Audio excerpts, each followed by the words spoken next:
தற்போதைய செய்தி அதிர்ச்சி செய்தியும் கூட.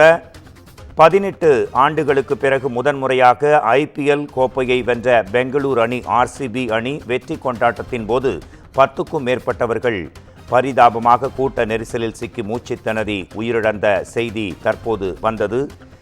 இதில் பெண் மற்றும் சிறுவன் உள்ளிட்ட 10க்கும் மேற்பட்டோர் பலியாகினர். தற்போது பெங்களூருவே திணறிக் கொண்டிருக்கிறது. மெட்ரோ ரயில் நிலையங்கள் அனைத்தும் மூடப்பட்டிருக்கும் செய்தி அண்மை செய்தியாக வந்திருக்கிறது. இது குறித்து நமது சிறப்பு செய்தியாளர் அன்வர் புகாரி தரும் கூடுதல் தகவல்களை கேட்கலாம். பெங்களூருவே திணறிக் கொண்டிருக்கிறது, பலி எண்ணிக்கை அதிகரித்துக் கொண்டிருக்கிறது. அது மட்டுமல்ல, தற்போது மெட்ரோ ரயில் நிலையங்கள் மூடப்பட்டிருக்கிறது. அங்கே கட்டுக்கடங்காத கூட்டமும் இருக்கும் காட்சிகளை பார்க்க முடிகிறது. உங்கள் தகவல்கள், உடனடி தகவல்களை தரலாம். உங்களுக்கான நேரம் அன்வர் புகாரி. வணக்கம் மோகன்ராஜ். பெங்களூருவில் தற்போது அசாதாரண சூழல் ஏற்பட்டிருக்கிறது. IPL கொண்டாட்டம் தற்போது சோக சம்பவமாக மாறியிருக்கிறது. IPL வெற்றி கொண்டாட்டத்தில் 10 பேர் உயிரிழந்த நிலையில் சின்னசாமி மைதானத்தில் திரண்டிருந்த மக்கள் தங்கள் வீடுகளுக்கு திரும்ப முயன்றனர். அப்போது மெட்ரோ ரயில் நிலையங்கள் மூடப்பட்டுள்ளதால் அவர்கள் திணறி வருகின்றனர். சின்னசாமி மைதானம் மெட்ரோ நிறுத்தம், MG road, Trinity, Vidhan Soudha, Cubbon Park, central college metro நிறுத்தம் என 6 மெட்ரோ நிலையங்கள் தற்போது மூடப்பட்டிருக்கின்றனர்.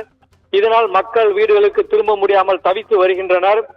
18 ஆண்டுகளுக்கு பின் IPL கோப்பையை RCB தட்டிச் சென்றது. இதனை வெற்றி கொண்டாட்டம் பெங்களூருவில் ஏற்பாடு செய்யப்பட்ட நிலையில் கர்நாடக சட்டப்பேரவை வளாகத்தில் இருந்து சின்னசாமி கிரிக்கெட் மைதானம் வரை திறந்தவெளி பேருந்தில் பேரணிக்கு ஏற்பாடு செய்யப்பட்டிருந்தது.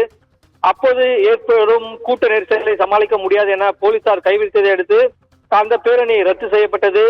இதையடுத்து கர்நாடக சட்டப்பேரவை வளாகத்தில் பாராட்டு விழாவும், அதனைத் தொடர்ந்து சின்னசாமி கிரிக்கெட் மைதானத்தில் கர்நாடகா கிரிக்கெட் சங்கம் மற்றும் அரசு சார்பில் வெற்றி கொண்டாட்ட நிகழ்ச்சி ஏற்பாடு செய்யப்பட்டது. இதற்காக வரும் RCB அணியை வரவேற்க ஆயிரக்கணக்கான ரசிகர்கள் சின்னசாமி கிரிக்கெட் திடலில் முன் திரண்டனர். அவர்களை போலீசார் லேசான தடி நடத்தி கலைக்க முயன்றனர். அப்போது மக்கள் நாலாபுரமும் சிதறி ஓடிய போது கூட்ட நெரிசலில் ஏற்பட்டது. இதில் மூச்சு திணறி பலர் மயக்கமடைந்தனர். அவர்களில் 10க்கும் மேற்பட்டோர் பரிதாபமாக உயிரிழந்தனர். காயமடைந்த 50க்கும் மேற்பட்டோர் அருகில் உள்ள மருத்துவமனையில் அவசரமாக அனுமதிக்கப்பட்டிருக்கின்றனர்.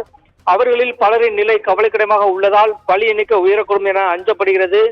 இந்த துயர சம்பவம் காரணமாக வெற்றி விழா உடனே நிறைவடையும் என எதிர்பார்க்கப்பட்டது. இருப்பினும் வெற்றி விழா மைதானத்துக்கு உள்ளே நடைபெற்றதாக ஒரு குற்றச்சாட்டப்படுகிறது. வெளியே ஒரு துயர சம்பவம், மைதானத்திற்குள் ஒரு வெற்றி கொண்டாட்டமும் நடைபெறுவதாக பாஜக உள்ளிட்ட கட்சிகளும் பலரும் விமர்சனம் செய்து வருகின்றனர். சித்தராமையா அந்த வெற்றி விழாவில் கலந்து கொண்ட முதலமைச்சர் சித்தராமையா வீரர்களுக்கு பாராட்டு தெரிவித்துவிட்டு மருத்துவமனைக்கு விரைந்து சென்று காயமடைந்தவர்கள் நேரில் சந்திப்பதாக தெரிகிறது. இதனிடையே தீபாவளி கொண்டாட்டம் போன்ற பெரும் மகிழ்ச்சி மனநிலையில் இருந்த பெங்களூரு நகரம் கடும் துயரத்தில் ஆழ்ந்திருப்பதாக அம்மாநில பாஜக குற்றம் சாட்டியிருக்கிறது. போக்குவரத்து மாற்றம் தொடர்பான ஏற்பாட்டையும் முழுமையாக செய்யவில்லை என்றும் விளம்பரத்திற்காக அவசர கதியில் விழா ஏற்பாடு செய்யப்பட்டுள்ளதாகவும் குற்றம் சாட்டியிருக்கிறது. அலுவலக வேலை இருக்கும் நாளில் விழாவிற்கு ஏற்பாடு செய்யப்பட்டதால் இந்த விபரீதம் நிகழ்ந்துள்ளதாகவும், அவசர கதியில் விழா ஏற்பாடு செய்யப்பட்டதால் முன்னெச்சரிக்கை நடவடிக்கைகள் செய்யாமல் தவறவிட்டதாகவும் பாஜக குற்றம் சாட்டியிருக்கிறது. இந்த சம்பவத்திற்கு யார் பொறுப்பு என்பதை முதலமைச்சர் சித்தராமையா கூற வேண்டும் என வலியுறுத்தியுள்ள பாஜக இச்சம்பவத்திற்கு மாநில அரசு முழு பொறுப்பேற்க வேண்டும் என தெரிவித்திருக்கிறது. இதனிடையே இந்த சம்பவத்திற்கு அம்மாநில துணை முதலமைச்சர் TK சிவகுமார் மன்னிப்பு கேட்டிருக்கிறார். மேலும் பாதுகாப்புக்காக 5000 போலீசார் நிறுத்தப்பட்டனர் என்றும், கட்டுப்படுத்த முடியாத அளவுக்கு கூட்டம் திரண்டதாகவும், எதிர்பார்த்த அளவிற்கு மீறி கூட்டம் திரண்டதாகவும் அவர் தெரிவித்திருக்கிறார். இந்த சோக சம்பவத்திற்கு தான் மன்னிப்பு கேட்பதாகவும் வருத்தம் தெரிவிப்பதாகவும் அவர் தெரிவித்திருக்கிறார். இதனிடையே பெங்களூரில் தற்போது அசாதாரண சூழல் ஏற்பட்டிருக்கிறது. ஏனென்றால் மக்கள் சின்னசாமி திடல் முன்பு கூடியிருந்த மக்கள் தங்களது வீடுகளுக்கு திரும்ப முயன்ற நிலையில் மெட்ரோ ரயில் நிலையங்கள் மூடப்பட்டிருக்கின்றனர். சின்னசாமி மைதான மெட்ரோ நிறுத்தம், MG ரோடு, ட்ரினிட்டி நிறுத்தம், Vidhan Soudha, Cubbon Park, central college metro நிறுத்தம் என 6 மெட்ரோ நிலையங்கள் மூடப்பட்டிருக்கின்றனர். இதனால் மக்கள் பொது போக்குவரத்தை பயன்படுத்த முடியாத நிலையில் ஏற்பட்டிருக்கிறது. பேருந்துகளிலும் தங்கள் வாகனங்கள் மூலம் வீடு திரும்ப முயற்சி செய்து வருகின்றனர். இதனால் அங்கள் மக்கள் கூட்ட நெரிசல் காணப்படுகிறது. சாலையில் போக்குவரத்து நெரிசலும் ஏற்பட்டிருக்கிறது. இதனால் பெங்களூரு நகரில் ஒரு அசாதாரண சூழல் ஏற்பட்டிருக்கிறது. Mohanraj,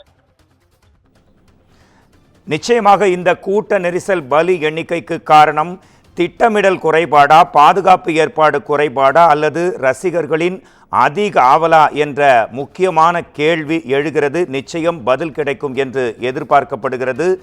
inner side of ground there is celebration, out of ground there is death toll என்று ஆங்கில ஊடகங்கள் கடுமையாக விமர்சனத்தை வைக்கின்றன. உங்கள் முக்கிய உடனடி தகவல்களுக்கு நன்றி அன்வர் புகாரி.